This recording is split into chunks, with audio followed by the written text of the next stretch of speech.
Hello, everyone, and thank you for joining us on the Fully Managed podcast. Thank you, Holly, so much for joining me today. I really appreciate it. I'm excited. Let's have fun, Shannon. Yay!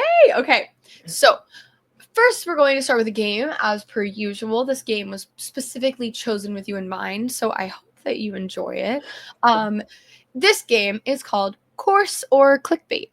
So, That's a good one. So, what you're going to do, I think you can guess, is that I'm going to give you a bunch of titles, and you are going to tell me if it's a real learning course that is on the interwebs, or you're going to tell me if it's clickbait, which means it sounds flashy or it's over the top. That sound good? That's good. Yeah. Perfect. And then I also want you to tell me a little extra part of that. I want you to tell me if you take it, even if it's not a real course. Like, if you saw it, would you take it? Yeah. Sounds good. I can do that. Okay. First is Master the Art of Time Travel with Excel. I feel like that's clickbait. You are correct. And I wouldn't take that. Yeah, I don't know if I take that either. I think that I wouldn't even click on that. So I don't. That's really something that exists out there. No, that's clickbait. You're totally okay. Good. I don't know. People are crazy. No, people do be doing that. Yeah. Okay. Designing learning communities for the modern classroom. That's definitely a class. Yeah, that is a class. You're 2 for 2. Heck yeah. And I would love to take that. And I think that aligns with what I'm doing at Yellowdig and my teaching and all that stuff. I would love to hear what other people are saying about building communities. Yeah, no, I would love to have. I love when I see education advance for the better. There's a lot of things to be pessimistic about where education is concerned in the country, but to be able to see when things are advancing and community-based, especially. Yeah, I love that too. Yeah. So next, 5 shocking hacks professors don't want you to know. That's a tough one because honestly, people can make a class about that, but then it would all be hearsay. So I would say clickbait. You are correct. Oh, maybe I'm making them too easy. Okay. I mean, I thought about it for a minute, if I'm being honest, because I feel like there's something to be said about the feedback and the evaluations that we get and how we can shift a tailor to teaching so they could maybe shift the message beyond what the title says. But yeah, it sounded like clickbait. Yeah, no, I definitely agree. I think that in a college classroom, it would be really cool if we have rate my professor and all of that jazz, which is sometimes horrible and sometimes beneficial, but it would be nice if people could actually intake that and do differently if they're not optimally teaching a class. Absolutely. Okay. Building engagement through asynchronous discussion. That's obviously a course. Yes. Okay. We have 2 more. I hope I can stump you. Maybe. I actually think it's just kind of you see so many titles and like you kind of just know how to. Been in this game a while, Shannon, so I can kind of tell. And I will say that I'm a pop culture person, so I can tell clickbait and real stuff, especially with AI out there. You truly are. You're proving that you truly are the expert. So okay. 2 more, and then we'll get right into it. Okay. This one strategy tripled my student retention overnight. I want clickbait. Yeah. Okay. Anything that's promised or guaranteed to like do something that's like immediate, especially in education, as you know, is clickbait. Exactly. I understand like the strategy of trying to get someone's attention, but if you're not I think more people, like more than not, when you're using something clickbaity, you're not always providing value on the other end. Like I think people see through that title sometimes. Sure. Yep. Okay. Sorry. No, I was gonna say you're 100% correct. I appreciate that. Okay. Last one. Gamification and motivation in online education. Wow, that was so much alliteration. That's a course. That is a real course. Yeah. I love learning about gamification. Probably. Yeah, me too. And motivation to go along with that, the psychology behind all of it is mesmerizing to me. Yeah, it's really very interesting. I think that psychology is mentioned so much in the marketing space, but I think gamification is such a fun avenue of using psychology because it it's interactive. I think that when marketing is interactive, or at least makes you feel like you're not being marketed to, which is what everyone kind of is their goal, then it's just, to be able to maneuver in that space just sounds like a wonderful time. I love this. This is a great game. I'm going to use this in a LinkedIn post probably. It's so awesome. I love it. I'll send you I'll send you the notes. Yeah. Like, thank you. I appreciate that. I love the game. It's my favorite part. But so not to discredit the rest of this conversation. It's gonna be wonderful, and the game is not the best part. So first, I want to start by you telling us a little bit about yourself so that we can introduce you a little better than just a name. So tell me a little bit about what you're doing right now. Tell me like your career journey, sum that up and let us know about you a little bit. Happy to do that. And I'll do it as succinctly as I possibly can because I've been in this game since 2007. So I started out as a high school teacher, shifted into e-learning development, left the classroom, fell in love with EdTech, all the things technology. And that led me to higher education to support faculty in their use of technology in the classroom, which eventually evolved into instructional design. So I spent a majority of my career in higher education as an instructional designer, instructional technologist. I've been a director. I've done all the different things, but alongside that, in parallel, I've also been teaching in higher education since 2012. So when I left the classroom, I quickly shifted to teach adjunct in higher education, and I've been doing that 2012 is forever ago at this point. So I still teach, and I have been teaching for the past 8 years instructional design courses at Tour University, in the Graduate School of Technology. Beyond that, I also started a podcast at Up L&D where I talk with learning and development professionals about changing careers, about their journeys, about actionable advice, because I really love the transitioning teachers community and supporting them. And then most recently, my role with Yellowdig was not something that I applied for. It was something that was created for me. And I'm a director of growth marketing, which is really interesting because I'm not a formally trained marketer. But there are a lot of instructional design aspects to marketing that people don't realize, transferable skills like, educators, instructional designers, people in L&D, we can really do anything. Let me see if I forgot anything. I don't think I did. No, you did fantastic. I could talk about it for a really long time, but basically I'm a transition teacher. I did it before it was cool and everybody was doing it. And I love offering and helping the L&D community with resources on how to do that and how to be an advocate for yourself when you do that. I absolutely love that. And it's wonderful to hear that you're a professor, because that's something that,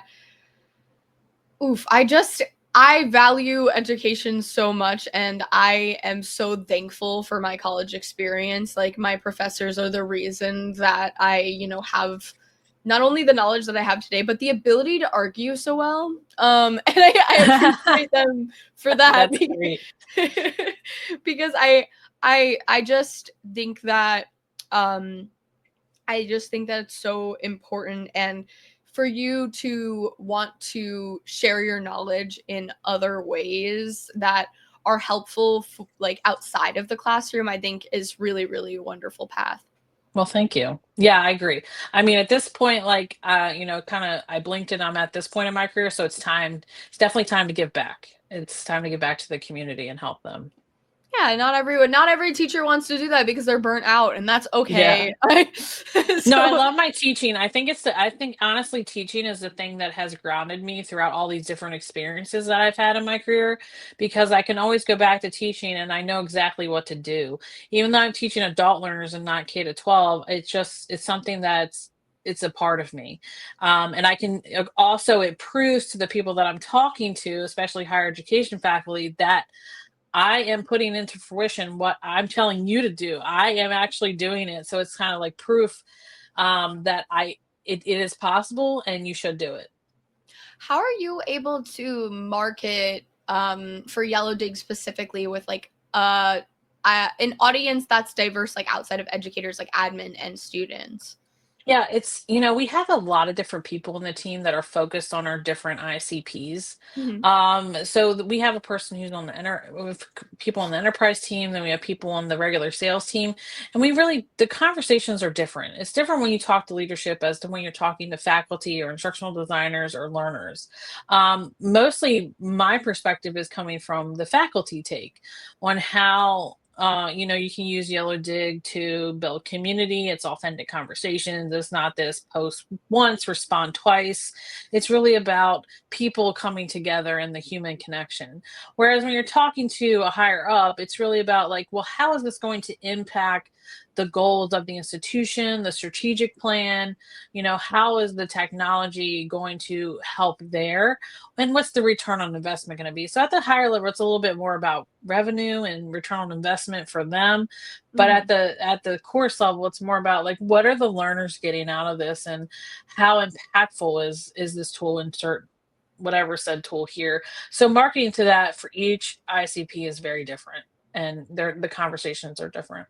Yeah, I understand catering it to each person or like each type of person or each group, and I think that makes a lot of sense because they have different goals and Mhm. so that they're trying to accomplish, and so it makes sense to direct your attention at different meanings that they're searching for.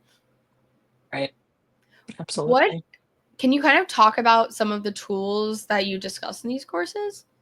Yeah, so when I am teaching instructional design courses, we use a variety of different tools.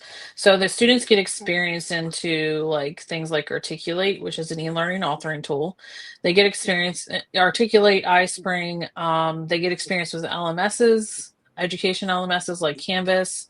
Some of the other tools that I'm definitely using Gen AI to help. I'm going to say that's 100% something that I advocate for in my classroom, and that students use in my particular course. They have to design an entire training experience, start to finish, 8 to 10 hours. And I'm like, you need to go out to AI and just ask it questions, because I encourage them. Most of them are New York City public school teachers. They have to step outside of that focus and then really focus on the adult learner. So adult learning theory comes into play there. So I'm like, use ChatGPT. So using AI to help you kind of formulate what you're going to do, not necessarily do it for you, but give you the ideas. Obviously, I use Yellowdig in my classes to build community. That's a big part of what we do. Our courses have shifted from weekly synchronous to online asynchronous. So Mhm. there's been a big, like, we have to really focus on building that community. What else? There's so many different things. Um, if I find something cool, I definitely share it out. But Oh, the big wonderful. ones, yeah. But the big ones are getting them into tools that are going to be used for application in like the real world, like the what's in it for me. Like, how does this apply to me now, or how is this going to apply to me in the future? So our program really focuses on preparing students for that. Oh, and I really appreciate what you specifically mentioned about like generative AI because I I do think that like regardless of how you feel about its incorporation into the Yes. creative world, you have to learn it. Like Right. it's not something that's even like debatable at this point. Like it's something that is It's seen as a 100%. value, and Hmm. if you don't know how to use it, you're unfortunately already behind. Yeah, And you're really right. You're doing a disservice to your learners who are trying to kind of navigate these things, even if they're in the classroom, or if they're in the L&D space, or they're in the marketing space already. You're doing a disservice to them, not letting them explore how to use these in a productive way. yeah, I kind of think about it how I kind of compare it to I remember when I was in high school and we weren't allowed to use calculators for a lot of different Right. formulas, but then because they told us in college that we wouldn't be able to use And you those, are. and then we are, and it's like I don't know how to use a calculator efficiently because I wasn't allowed to use a calculator. It's like if you're not raised on a certain technology, it's much harder to learn it. So it's Right. really great to have it incorporated into a course that is supposed to be in tandem to like your workload. Exactly. And the calculator thing is a great analogy. Like, that happened to me too way back in the day. Like we had a little sheet of paper where we could write all our notes Yep. on, and front and back. And so I would always be writing like formulas or whatever notes I needed to. And like, college really wasn't like that. It's more of an open experience and like more conversational, and like it is more community building. So, like K-12 and higher education need to talk a little bit better. Yeah, it's because the real world is hard, but also like in so many ways they don't want you to be doing grunt work, like tedious things. Like they want to make that easier for you because they want you to be efficient most of the time. That's not always the case, but in the workforce I feel like they should want for their workers to be as efficient as possible, and obviously they're going to give you the tools to do so if they can. So why would you prepare to not use those tools? Why are you incorporating barriers that aren't necessary? Yeah, it doesn't make any sense. It doesn't make sense. Yeah. Yeah, so it's something that like foundationally there may be a lot of problems with the incorporation of AI into certain workloads or design specifically, but at the same time it's something that's not going away. So right. I get it. I mean, at this point, I was born in the 80s, I grew up in the 90s, so I'm analog digital. Not a digital native, but I've seen the evolution of it. And the thing is, like, you don't realize how much technology is a part of you now. Like, I remember having, I'm dating myself, and a cell phone with minutes on it. And I literally would hang up on the phone with my friend so I could save the minutes. And this was before the after 9 p.m. thing at Verizon. But just think about, like, if we're nixing those things out of our lives, they're going to become a part of your lives anyway, because there's going to be things like Apple Pay, there's going to be things like Google Pay, there's going to be, things where you're getting face recognized when you go to the airport, and like it's going to become a part of it, and you're not going to realize that it's becoming a part of it. So it's best to kind of learn about it, not saying that you have to use it all the time, instead of resisting it, because you're just doing, like, you yourself are just like, it's really unnecessary to do that, as far as I'm concerned.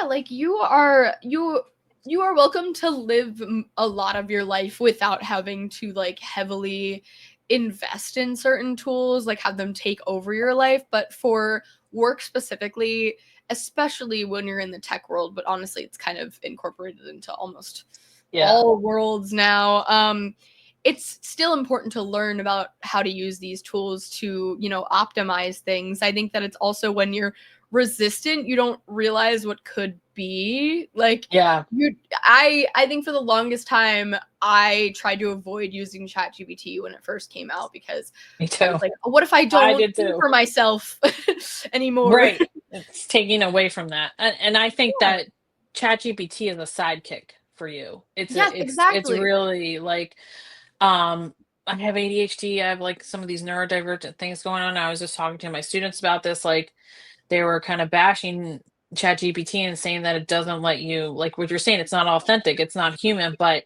to me, it helps me organize my thoughts better. Yes. Because I'm all over the place a lot of the time. So when I put in a ChatGPT, it's nicely organized, and I'm like, hey, that's exactly what I wanted to say, but I just couldn't get the words out of my brain to say it in the logical flow that it's supposed to be in.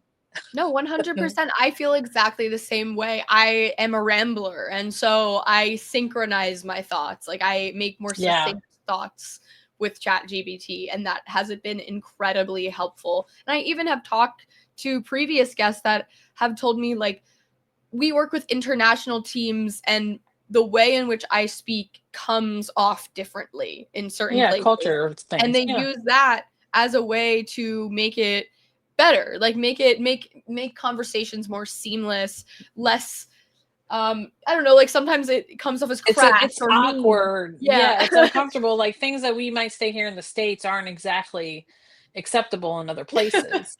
I could use an example from Great Britain, which I'm not going to use, but like, we have to understand other people's culture because we're working at a global scale now in digital. And also too, I think it shows a level of respect and builds a level of trust when you do that. So if ChatGPT can help accelerate that, so we can get past the barriers of maybe some language things or some culture things, then we can just learn to work together. I mean, that's golden. Like, who would want to resist that? Exactly. Yeah. Well, speaking of, because we were talking about community-based learning as well before this, how do you bring, okay, so that energy is focused on the classroom, but how do you bring that energy to like your team? Yeah. I think, what it's far too often people are reactive to team building. Like the problem has already been happening and then they try to fix it. What I bring to my team is that this is what I say to them.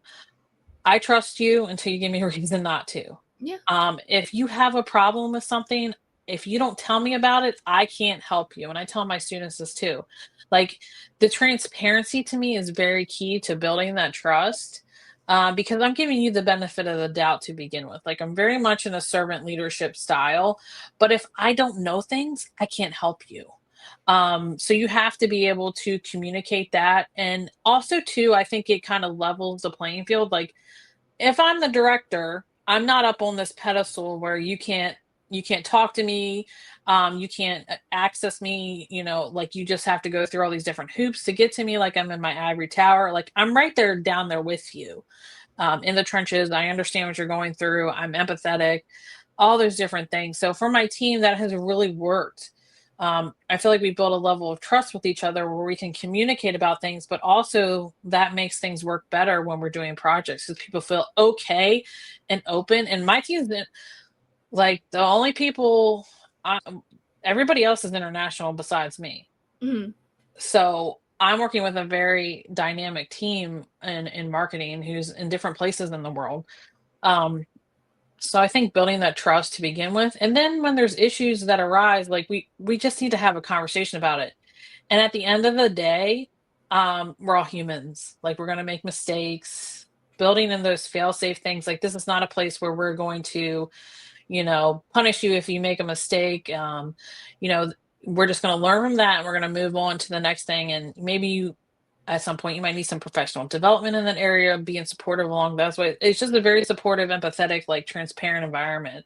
And that's been very successful for me. I know other people say to do it other ways, but that's not how I roll.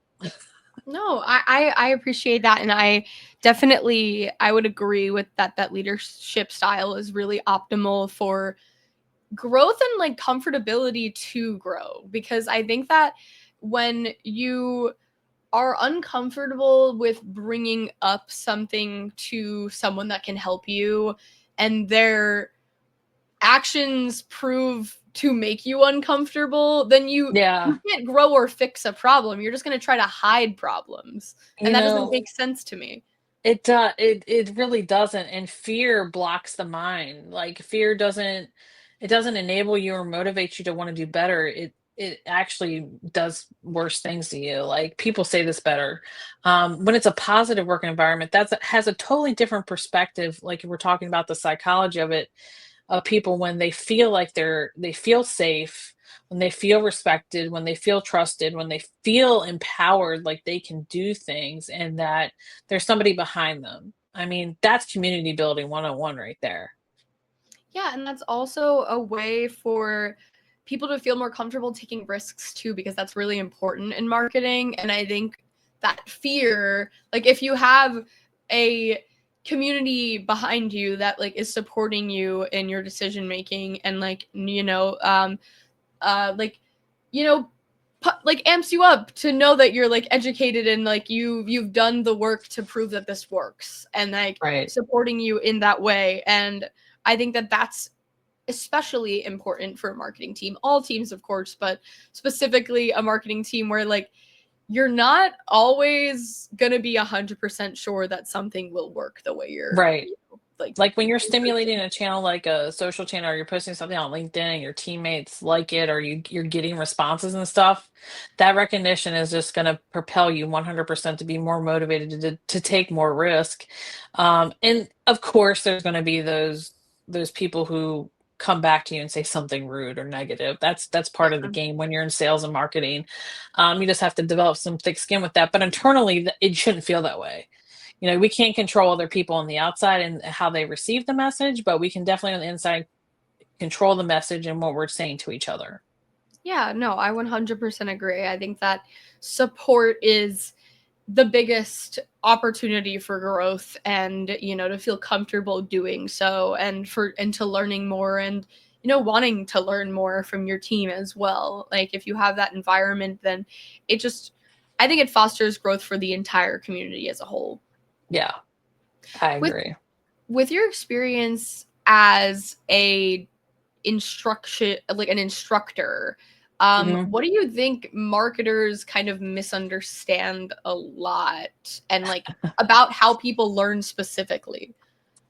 I think, marketers are really looking to be that clickbait because they want the click to open rate, they want the CTR, they want the sale. Okay. We want the lead to convert to a sale. And it's really about understanding people. The personalization of messages, which I understand is not always capable with the masses, but truly understand where the instructor is coming from. There's a lot. I'm an adjunct. I'm not a full-time professor. So the pressure of like research things, tenure, all the different things instructors do every day is not on me, but I understand it because I've worked in that environment.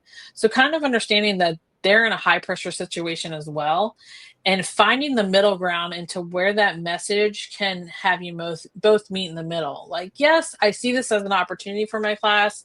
I don't exactly have the time right now, so can you reach back out at a certain point?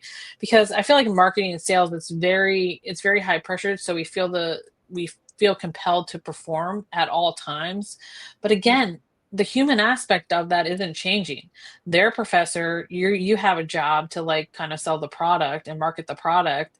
Also too, like, I always go back to what's in it for me, because nobody sits through a presentation or listens to a podcast if they don't feel like they're going to get something out of it. So Mm-hmm. what's in it for the instructor? That why are they listening to your pitch? You're passionate about the product, you're passionate about whatever you're selling, but you've been doing that. So why should an instructor listen to you? What is it going to offer to them? What is the value to them? And being able to persuade them that this does have value, that takes some time.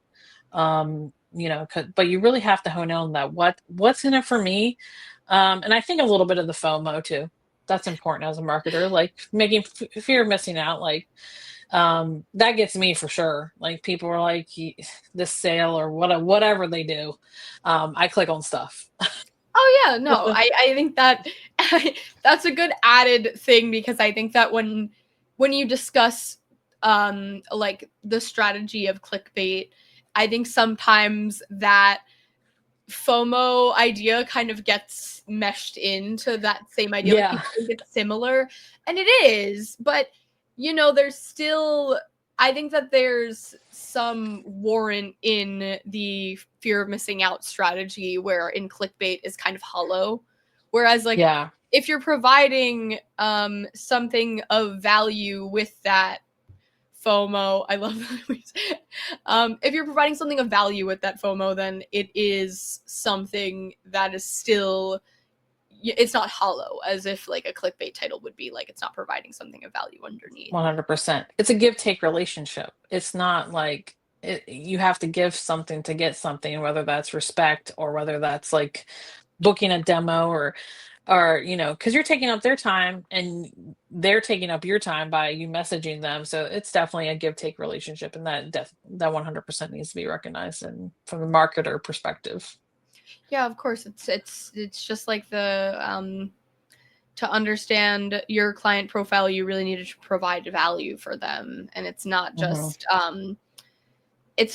what they can do for you, become a sale, whatever it may be, but the rather like you need to help them out. They need to see that this is like, unfortunately, it's still going to be somewhat transactional of but Yeah, that's literally what you're looking for. That's what but if we marketing can, yeah, but if you can add as much of the human element as possible, it doesn't feel so transactional. It feels like everybody's helping each other. Exactly. And Yeah. gamification is a perfect example of that. It feels Yes. like it's not it feels like it's not marketing. So it's so, if you're doing it right, it feels like it's not, people don't want to feel like you're selling them. They want to just like what they're buying. And Right. and that is, it's sometimes a difficult transition, and a real, you really have to understand psychology and the human element enough to do that correctly and not make it feel forced or uncomfortable, because that's where you're going to have drop off. Yeah, 100%. What do you think is the most important thing that you've learned from working in both like the academic field and also tech spaces? In the academic field, I would say the most important thing that I've learned is that learners are at the center of everything you do. And that's a non-negotiable. They're there, they're paying us to do our jobs to help them be successful in their lives. It's kind of like a parent-child relationship. You want better for your child and not to make the same mistakes that you did. So you're acting as that guide, as an instructor to help them be successful and find the path that works for them and the formula that works for them. So that's what being in academia has taught me about. The student, the learner, whoever it is, whether they're 13 years old or whether they're 55 years old, they are at the center. They are trying to accomplish something, and you are their support in that. And working from, if you're looking at it from a marketing perspective, or you're looking at it from like an L&D perspective, L&D very much focuses on the learner too, but on the other side, the customer, like they're a person. Again, the customer is at the center of everything you do. And while there are internal projects and things that need to happen, you need to create documentation, collateral, all that stuff. If you think about what the customer needs and you're focused on giving back to them, and focused on building community, focused on the human stuff, I feel like it's a win-win for everybody. Like, I understand there's companies out there that just want the sale, sale, sale. Like they focus on features, they focus on like how this is going to prove, maybe fix one problem that you have, which is not necessarily, the best way to market. And at Yellowdig, we sell the product and not the features. We sell like what it brings to the classroom. So I would say focusing on the things that, again, it brings to, like, focusing on the customer and what their needs really are. Because once you move focus away from that, then what's the point? It's like you said, if you're doing that high pressure, like, please buy this thing, it's not going to work out great for anybody. And then the customer is going to buy it once, they're not going to be a returning customer. And then they're going to spread word about how your company operates. All the different things negative that surround that are going to impact what you do. So Yeah, I that's my think that take. understanding your customer also kind of comes with understanding yourself as well. Yeah. Like you really have to kind of understand your brand to realize like the problem that you're truly solving, and Hmm. also understand your customer in a way of like, is this a problem that needs to be solved? Like, is this a problem that, or maybe are we looking at the wrong problem? Like, is this Right. something that, people don't really need, but they do need this for something else? And I love seeing a marketing, like, I love seeing a switch in marketing campaigns because a new group is introduced to some kind of product or service that is surprising to the owner of the business. Right. Those are Right. my Right. favorite case studies. Like, you put the product out there and then the customers use it in a different way you never expected them to use it. Like, the consumers are really pushing you to evolve as a company. Yeah, that stuff's great. I love that stuff. Yeah, I think it's so fun, and I think that it's it's I think that to what you're saying, and kind of, I guess, all encompassing of what we've been talking about is like it's important to learn from your client too. Like it's Yeah. important to learn from your customer, and you're just like you're trying to educate them on your product or your service or whatever it may be. You also want to learn from them about, what's the best way of doing that? Like, what's the best Yeah. way of performing for them? Right. We're assuming that they have a problem. We're making that assumption without even talking to them necessarily. And I don't know, that sounds like to me like in a relationship or in a friendship, that's unsolicited advice we're giving them that they Yeah. really didn't ask for. So we need to listen first and then decide if they're actually having that problem. And then that's when we can have the conversation about the product or what it can do. And I understand, like, making the assumptions sometimes isn't great, because we're assuming everybody has that problem, putting everybody in the Mhm. same box, which is not the case. Yeah, it's almost like a little tone deaf. Like you have to Yeah. understand Yes. that. um, so to round out this podcast in like a fun question for you. Yeah. If you had no bounds or constrictions to create a marketing campaign for, I guess, whatever you're doing, because there's multiple avenues in which you could do a marketing campaign with what you do right now, Sure. whichever place you want to do that at, what would your idea be? You know what? I'm gonna go with, I really love, like, listening. I love pop culture. I'm really You see Taylor Swift's back here. I would really love to do like some of those big in-person events for a marketing campaign, kind of like the Call Her Daddy stuff. Like some of the big podcast Yeah. influencers have really taken it outside the room of the podcast and really grown a community that way, and interacting with the fans and interacting with our clients in a way that is just, it's so engaging and it's so much fun, and everybody like just having a good time with it, not feeling the pressure of the sale, but instead feeling like you're spreading the brand awareness, you're building this community, and you're getting to meet people IRL that you wouldn't necessarily get to do because we're remote. I love those big events. I think they're so, what a way to kind of put yourself out there, and a way to kind of continue to build your brand. I think that would be fun, like having, if I could get like somebody like famous to come and be a part of that event too, and that is as passionate and aligned with our mission. I think that would be so much fun. That would be so cool to do. I also told my CEO recently, I'm like, wouldn't it be cool, because I love baseball, to have like Yellowdig Stadium, like as one of the Major League Baseball, stadiums. Like they, you say it all the time. Like, I like the Orioles, so there's an Oriole Park at Camden Yards, but like Cardinals at Busch Stadium, like all T-Mobile, like it's the brand. The brand is the stadium. The stadium is the brand, and it's everywhere. So that would be fun for me too. So I gave you 2. No, I love those, because the second one was like big dream, and the first one is like, okay, this is like kind of attainable. Like you could do That's that kind of possible like in the future. Yeah. No, okay. The second one is like, it's still possible. I don't want to destroy your hopes and dreams. Still possible would be awesome, but it's like a really exciting. It's multi-millionaire stuff. But I really do understand the in-person podcast stream too, because I really do understand and resonate with that, because it's just like, it is so wonderful to be able to get to know about people and learn from them in this podcast. Thank you again for joining me. Of course. Like yourself, but it is also really lovely to meet people in person. It's just like a slightly different experience to fight that we can make it as personal as possible, but there's nothing, nothing compares to like shaking someone's hand, right, like, really. Seeing their face and the body language and stuff, as much as like you can only see me Yes, but standing in front of somebody and standing in front of a room and hearing their feedback, or there's something different about it. I'm not saying that digital doesn't work, but like every once in a while you need to have that in-person experience as a part of your plan.